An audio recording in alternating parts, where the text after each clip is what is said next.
हर हर महादेव, श्री शिवाय नमस्तुभ्यम, ओम नमः शिवाय। कैसे हैं आप सब? अगर लाइफ में कुछ ऊपर नीचे चल भी रहा है तो अब सब कुछ अच्छा ही होने वाला है, क्योंकि हम सब भोले बाबा की शरण में आ गए हैं। और हम सब तो जानते ही हैं, सारी समस्या का हल है एक लोटा जल। तो आइए आज के उपाय के बारे में जानते हैं। आज का उपाय धनतेरस का उपाय है।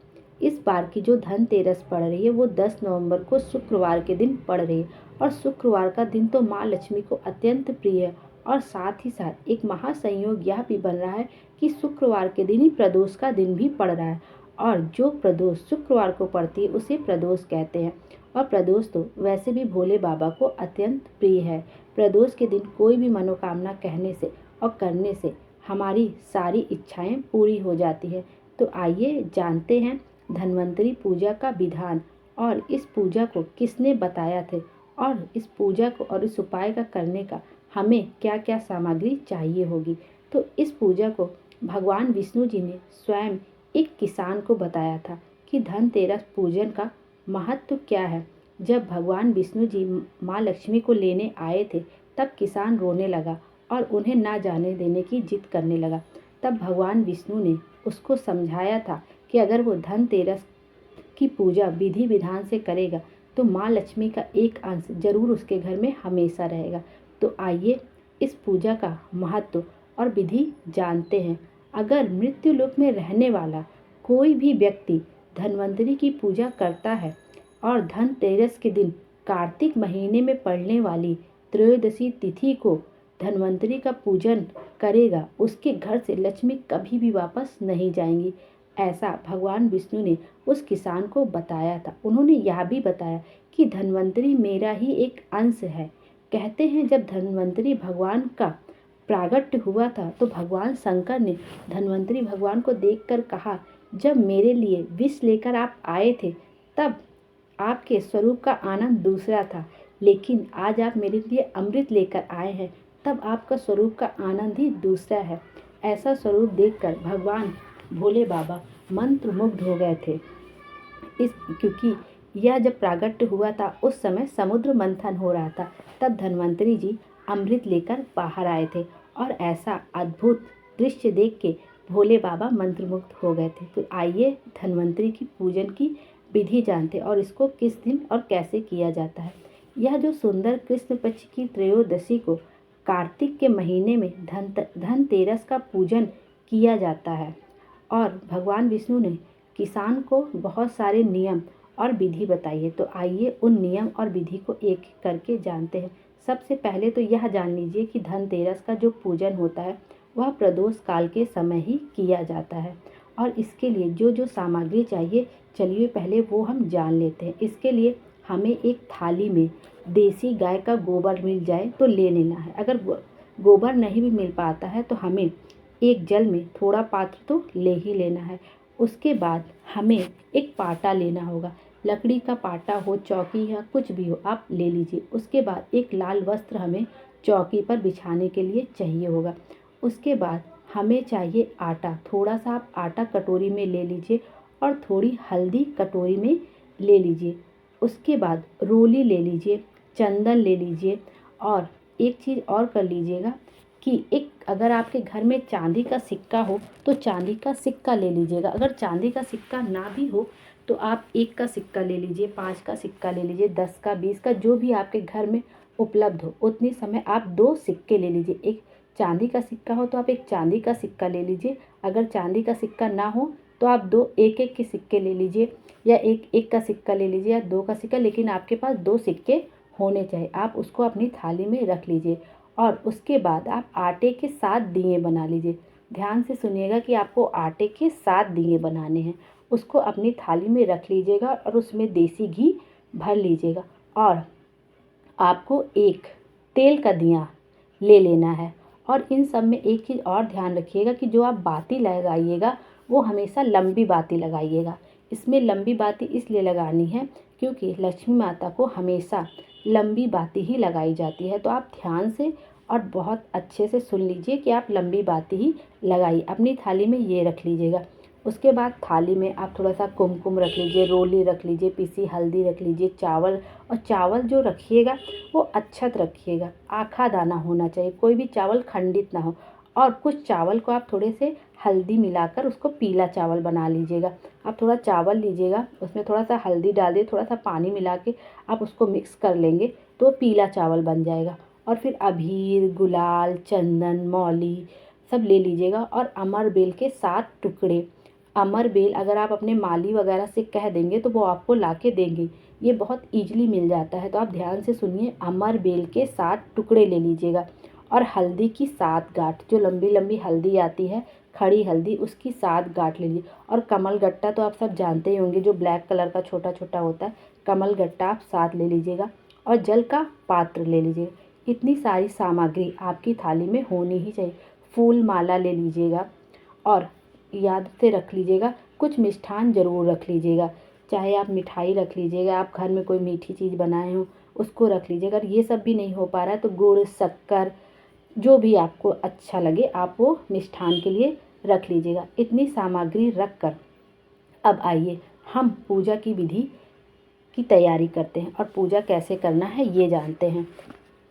जहाँ भी आपका मंदिर हो उस तरफ, या आपको जहाँ भी सुविधा पड़े, एक जगह पे ज़मीन को अच्छे से साफ़ कर लीजिएगा, स्वच्छ कपड़े से पोंछ लीजिएगा। उसके बाद वहाँ पे पोछा वगैरह लगा, मतलब वो जगह एकदम शुद्ध कर लीजिएगा, गंगा जल के छींटे मार दीजिएगा, वो जगह एकदम शुद्ध हो जानी चाहिए। और आप पूरब दिशा की तरफ मुँह करके बैठ जाइए। वहाँ पर अगर देसी गाय का आपको गोबर मिल गया है तो उससे लीप लीजिएगा। अगर देसी गाय का गोबर नहीं भी मिला है तो आप शुद्ध जल से थोड़ा सा लीप लीजिएगा, हाथ से ऐसे गोला गोला बना लीजिएगा, उसको लीप लीजिएगा अंदर से। और वहाँ और एक सुंदर चौक को पूर दीजिएगा। चौक में आप चौक पूरने के लिए आप गलती से भी रंगोली का यूज मत करिएगा। आप उसके लिए मैंने आपको पहले ही सामग्री में बता दी है कि आप उसके लिए आटे और हल्दी का प्रयोग करेंगे। तो आप आटे से चौक पूर दीजिए, और हल्दी से, क्योंकि आटा जो है समृद्धि को बढ़ाता है और हल्दी वैभव और लक्ष्मी को बढ़ाता है। इसलिए रंगोली का उपयोग चौक पूरने में नहीं किया जाता, आटा और हल्दी का किया जाता है। चौक पूरने के बाद आप थोड़ा सा चावल या गेहूँ जो भी आपके घर में हो, और चावल हमेशा याद रखिएगा बहुत ध्यान से कि चावल हमेशा आखा होना चाहिए, टूटा फूटा चावल ना हो। आप चावल या गेहूँ थोड़ा सा रख दीजिए जहाँ पे आपने चौक पूरा है, उसके ऊपर एक पाटा बिछा लीजिए। अच्छा सुंदर सा पाटे को साफ़ कर लीजिए, थोड़ा सा धुल दीजिए, अगर धूल मिट्टी पड़ गई तो अच्छे से चौकी को साफ़ कर लीजिए। उसके ऊपर सुंदर लाल कपड़ा बिछा दीजिए, जिससे देखने में सब कुछ अच्छा लगे। भगवान को भी सुंदर साफ़ सफाई बहुत अच्छा लगता है, तो आप सुंदर सा लाल वस्त्र बिछा दीजिए। अब एक थाली ले लीजिए, आपके घर में जो एक साफ़ थाली हो उसको ले लीजिए, या नई थाली हो उसको ले लीजिए। और रोली में थोड़ा सा अगर आप जल मिलाएंगे तो थोड़ी गीली हो जाएगी। रोली से एक स्वास्तिक बना लीजिए, खूब सुंदर सा प्यारा सा स्वास्तिक बना लीजिए थाली के बीचों बीच। फिर घर में जो आपका चांदी का सिक्का हो, चांदी का ना हो तो मैंने आपको बताया कि 1 का सिक्का हो, 5 का या 10 का, जो पंडित जी ने बताया कि 2 सिक्के आप ले लीजिए, और जहाँ पे आपने स्वास्तिक बनाया है वहाँ पे रख दीजिए। एक सिक्का इधर, एक सिक्का इधर, दोनों सिक्के को अलग अलग आप रख दीजिए। उसके बाद माता लक्ष्मी का स्मरण करिए। उसके बाद जो आपने आटे के साथ दिए बनाए हैं घी के, जिसमें आपने लंबी बाती लगाई है, उसको प्रज्वलित कर लीजिए। और उसके बाद एक तेल का दिया लगा लीजिए, और सबको एक किनारे पहले रख लीजिए। जहाँ पे आपने सिक्का रख लिया है, और अब इस बात को बहुत ध्यान से सुनिएगा कि जो आप घी का दिया लगाने जा रहे हो और तेल का दिया इसको लगाने का एक बहुत बड़ा नियम है। तो इस नियम में चूक मत करिएगा, इसको बहुत ध्यान से सुन लीजिएगा। मैं आपको दोबारा तिबारा भी बता दूंगी, लेकिन आप इसको बहुत ध्यान से सुनिएगा।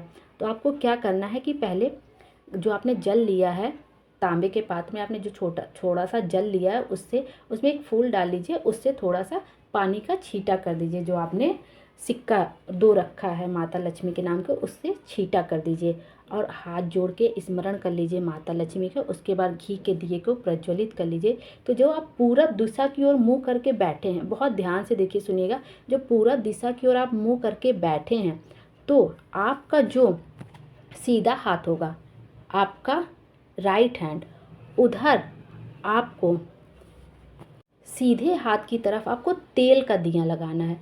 फिर से सुन लीजिए, आप पूरब दिशा की ओर मुँह करने के लिए पूजा करने के लिए बैठे हैं, आपने 2 सिक्के रख लिए हैं थाली पे, और जो आपका राइट हैंड है, जो आपका सीधा हाथ है, उधर आपको तेल का दिया लगा है। कौन सा दिया? तेल का दिया। आपको उधर तेल का दिया लगाना है।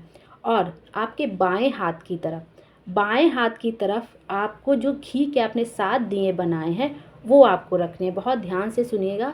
उसको, जो आपने घी के 7 दिए बनाए उसको आपके बाएं हाथ की तरफ रखना है, और जो तेल का दिया बनाए वो आपको दाहिने हाथ की तरफ रखना।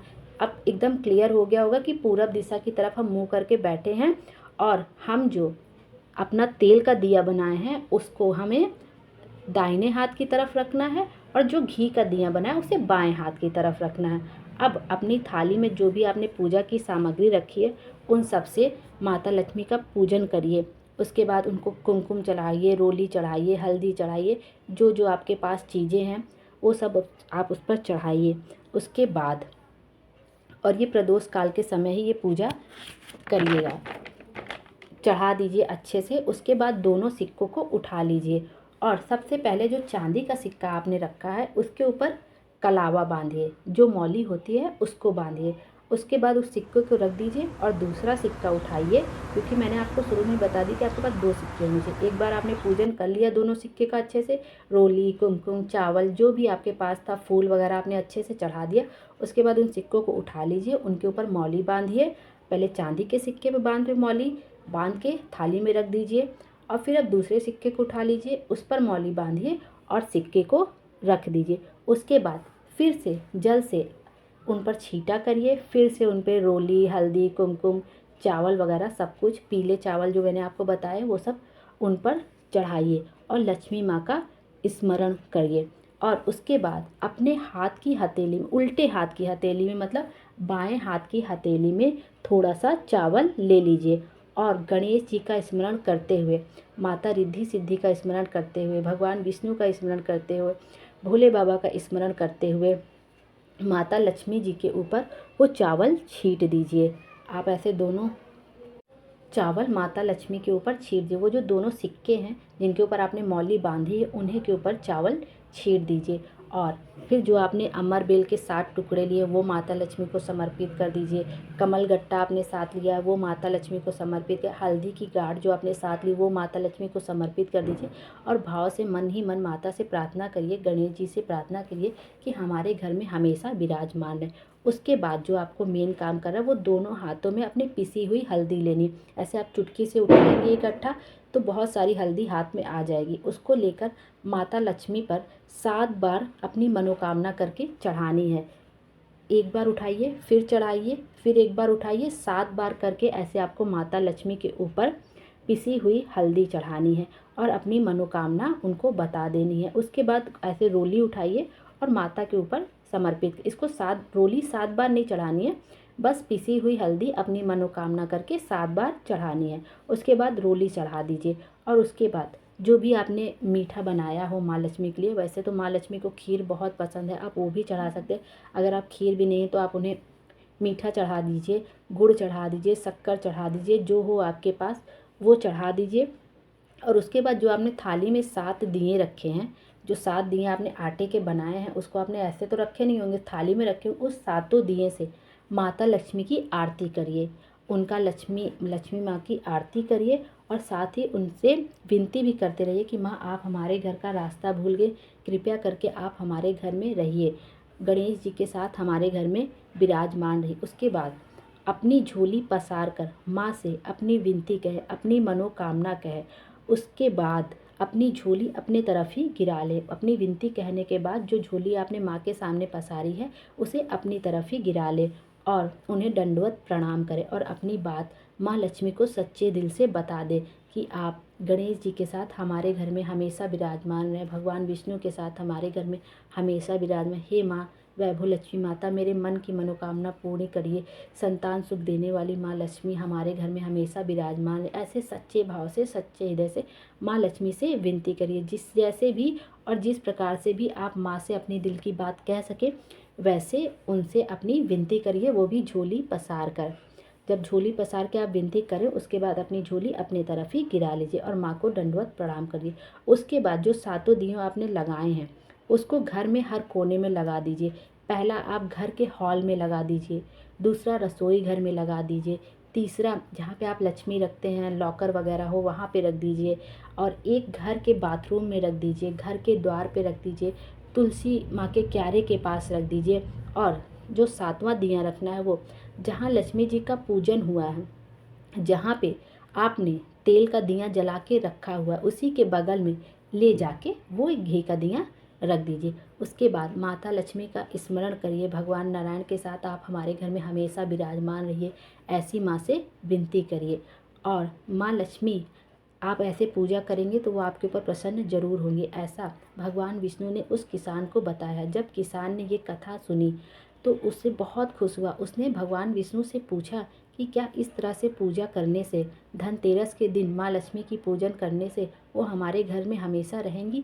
तो भगवान विष्णु ने उनसे एक बात कही कि माता लक्ष्मी मेरे साथ भले ही बैकुंठ चली जाए, लेकिन जो व्यक्ति धनतेरस के दिन सच्चे हृदय से माँ लक्ष्मी की पूजन करेगा, उसके घर में माँ लक्ष्मी का एक अंश जरूर हमेशा ही उसके घर में विराजमान रहेगा। तो आप सब भी माँ लक्ष्मी का सच्चे दिल से पूजन करिए, उनका स्मरण करिए।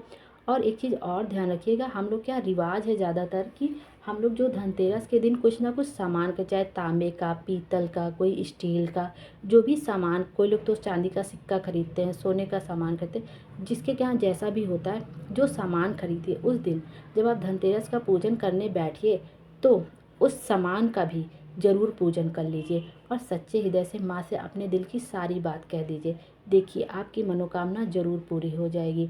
तो माँ लक्ष्मी आपके ऊपर सदा अपनी कृपा बनाए रखिए। और ये अद्भुत संयोग इसी बार बन रहा है क्योंकि इस दिन प्रदोष, शुक्रवार लक्ष्मी माता का दिन भी है, प्रदोष भी उसी दिन पड़ रहा है और प्रदोष के समय ही धनतेरस की पूजा भी की जाती है। तो सब कुछ शुभ ही शुभ है क्योंकि अब सब कुछ अच्छा ही अच्छा होने वाला है। तो आप सच्चे दिल से माँ लक्ष्मी की पूजा करिए। और यदि मुझसे कोई गलती हो गई, कोई त्रुटि हो गई तो मुझे क्षमा करिएगा, क्योंकि ये सारे उपाय पंडित जी बताते हैं और मैं बस सुन के समझ के अपने तरीके से बताने की कोशिश करती हूँ। और मुझसे कोई गलती हो गई हो तो मुझे क्षमा कर दीजिएगा। श्री शिवाय नमस्तुभ्यम। ओम नमः शिवाय। भोले बाबा हम सबकी मनोकामना पूरी करें। सारी समस्या का हल है एक लोटा जल। और यह भी ध्यान रखिए कि उनके द्वार तक जाना हमारा काम है और हमारी बिगड़ी बनाना उनका काम है। तो आप भोले बाबा पे सब कुछ छोड़ दीजिए और सच्चे दिल से माता लक्ष्मी की पूजा करिए। और ये मौका बिल्कुल मत चूकिए क्योंकि इस बार धनतेरस बहुत ही अच्छे दिन पे पड़ रहा है। सबके घर में पूजा होती ही होती, लेकिन इस बार बहुत विधि विधान से ये पूजा करिए क्योंकि हमें ये चीज़ पता चल गई है इस बार कि हमको पूजा किस तरीके से करनी। हर बार तो हमको जैसे आता था हम कर लेते थे, लेकिन इस बार जब हमको विधि विधान अच्छे से पता चल गए हैं तो हमको पूजा कर लेनी चाहिए। और प्लीज़ धनतेरस के दिन अगर आप डेली मंदिर नहीं भी जाते हैं तो धनतेरस के दिन जाके मंदिर ज़रूर चले जाइए। चाहे आप सुबह चले जाइए, चाहे प्रदोष काल के समय चले जाइए, लेकिन ज़रूर चले जाइएगा। उनके द्वार तक जाइए तो सही और सारी पूजा वूजा घर में अपने अच्छे से कर लीजिए। भोले बाबा आप सबकी मनोकामना पूरी करें। श्री शिवाय नमस्तुभ्यम। ओम नमः शिवाय। हर हर महादेव।